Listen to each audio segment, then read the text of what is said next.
Right, ప్రస్తుతం మనతో పాటు ఆర్ఎస్ ప్రవీణ్ కుమార్ ఉన్నారు. మనం మాట్లాడదాం. సార్ చెప్పండి, ఈ గడిచిన 15 రోజుల్లోనే దాదాపుగా మహిళలపైన 4 అత్యాచారాలు జరిగాయి. అంటే దీనంతా ఎట్లా చూడొచ్చు? లా అండ్ ఆర్డర్ విఫలం అని చూడొచ్చా, లేదంటే గవర్నమెంట్ వైఫల్యం అని చూడొచ్చు? అబ్సల్యూట్లీ లా అండ్ ఆర్డర్ విఫలం, గవర్నమెంట్ వైఫల్యం కూడా. మహిళల మీద విపరీతంగా అత్యాచారాలు జరుగుతున్నాయి. పోలీసులు అంటే భయం ఉంటే ఇలాంటివి జరగవండి.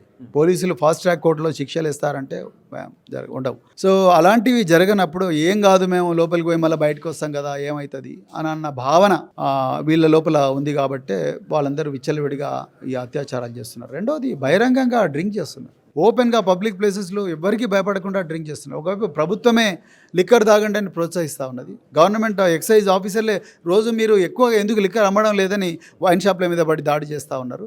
మరోవైపు బెల్ట్ షాపులు పుట్టగొడుగులాగా విస్తరించినాయి. అందులో నుంచే విపరీతంగా లిక్కర్ తీసుకొచ్చి ఎక్కడ పొదలున్నా రోడ్డు సైడు చీకటి పూట ఇక వెహికల్స్లో కూర్చొని విపరీతంగా లిక్కర్ తాగుతున్నారు. 2 పెగ్గులు 3 పెగ్గులు దాంతో మనిషి న్యాచురల్గా విచక్షణ జ్ఞానం కోల్పోతాడు. కోల్పోయిన తర్వాత ఒక అన్న చెల్లెలు పోతున్నా, లేకపోతే ఒక భార్య భర్తలు పోతున్నా, ఇంకెవరో పోతున్నా కూడా వాళ్ళందరినీ కూడా వేరే విధంగా చూసే ప్రమాదం ఉంటుంది.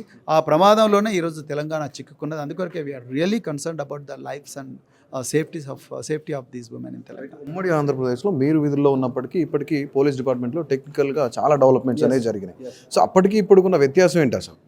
కేవలం మంత్రి చేంజ్ అయ్యండు, ముఖ్యమంత్రి చేంజ్ అయ్యండు, ఆయనకు ఇంట్రెస్ట్ లేదు. ఆయనకు వేరే విషయాల మీద ఇంట్రెస్ట్ ఉంది. ఆయన ప్రతీకారేచ్ఛతో రగిలిపోతూ ఉన్నారు ముఖ్యమంత్రి గారు. దానివల్లనే ఇవన్నీ జరుగుతుంది. నిజంగా పోలీసులకు ఒక డైరెక్షన్ ఇచ్చి మీరు మనుషుల ప్రాణాలు కాపాడాలి, మహిళల ధనమాన ప్రాణాలు కాపాడాలి అన్న ఆర్డర్ ఇస్తే డెఫినెట్గా జరుగుతాయి. రోజు రివ్యూ తీసుకుంటే, ఒక టెలికాన్ఫరెన్స్ తీసుకోనో, లేకపోతే వీడియో కాన్ఫరెన్స్ తీసుకోనో, లేకపోతే ఎవరైతే ఆఫీసర్ రెస్పాన్సిబుల్ ఉన్నారో వాళ్ళందరినీ పిలిపించి ఎందుకు జరుగుతుందని 2-3 సార్లు వారించిన తర్వాత వాళ్ళు మారకపోతే వాళ్ళని ట్రాన్స్ఫర్ చేయడము, వాళ్ళ మీద ఇంకేమైనా డిపార్ట్మెంట్ పరంగా చర్యలు తీసుకోవడం, అవన్నీ చేస్తే బాగుంటుండే.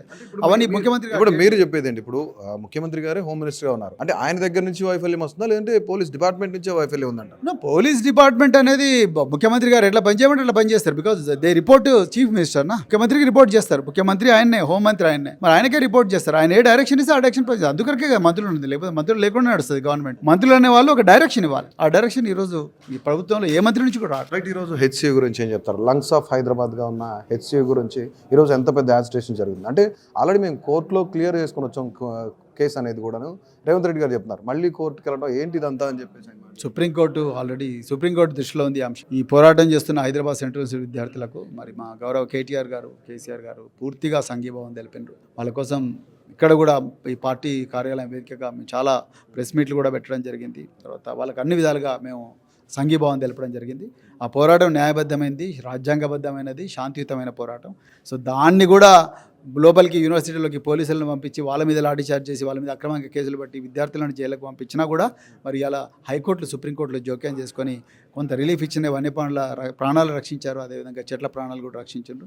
సో ఈ మ్యాటర్ సుప్రీంకోర్టులో ఉంది కాబట్టి నేను మాట్లాడిన ఒకటే రేవంత్ రెడ్డి గారికి. నేను ప్రధానంగా ప్రభుత్వాన్ని పక్కన పెడితే ఈ ఇష్యూలో చాలా మంది ఇంటెలెక్చువల్స్ మాట్లాడుతున్నారు. గతంలో నియోపాలిస్ భూములు ఏ విధంగా కేసీఆర్ అమ్ముకున్నాడో అప్పుడు గుర్తు రాలేదా ఎన్విరాన్మెంట్ అనేది ప్రశ్నిస్తున్నారు. ఏం చెప్తారు దీనికి? చూడండి, ఇది ప్రొటెక్టెడ్ ఏరియా, ఇది కన్జర్వేషన్ జోన్. దీంట్లో రకరకాల 700 రకాల ఫ్లోరా, ఫానా ఉన్నాయని వందలాది రిపోర్ట్లు ఉన్నాయి. అవన్నీ వెల్ డాక్యుమెంటెడ్.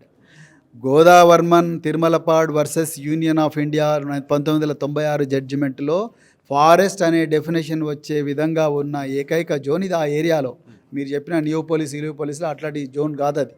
ఇది కన్జర్వేషన్ జోన్. దీంట్లో రకరకాల వన్యప్రాణులు, అటవీ ప్రాంతంలో ఉండే వన్యప్రాణులు ఇక్కడ ఉన్నాయి. అది క్లియర్గా రికార్డ్స్ ఉన్నాయి. దానికి దీనికి చాలా తేడా ఉంది.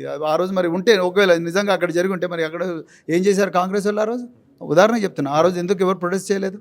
సో నేనేమంటున్నంటే, సో ఆర్గ్యుమెంట్ చేసేటప్పుడు లాజికల్గా ఉండాలి, ఫ్యాక్ట్స్ బేస్డ్ ఉండాలి, డేటా పట్టుకొని ఆర్గ్యూ చేయాలి. అంతే తప్ప ఊకే ఏమంటారు నోట్లో మైక్ ఉందనో, లేకపోతే సోషల్ మీడియా ఉందనో, లేకపోతే సెల్ ఫోన్ ఉందనో, లేకపోతే అధికారం ఉందని మాట్లాడితే నడవదు. వన్యప్రాణులు ఉన్నాయని చెప్పేసి ఫారెస్ట్ డిపార్ట్మెంట్ దగ్గర ఒక రికార్డు ఉందని మీరు చెప్తున్నారు. బట్ అసెంబ్లీ సాక్షిగా రేవంత్ రెడ్డి గారు చెప్పారు అందులో జింకలు ఉన్నాయా, పులులు ఉన్నాయా, ఏమున్నాయి, అందులో ఏం లేవు, దీని చుట్టుపక్క కొన్ని గుంట నక్కలు చేరి వాళ్ళందరూ రెచ్చగొడుతున్నారని చెప్తున్నారు.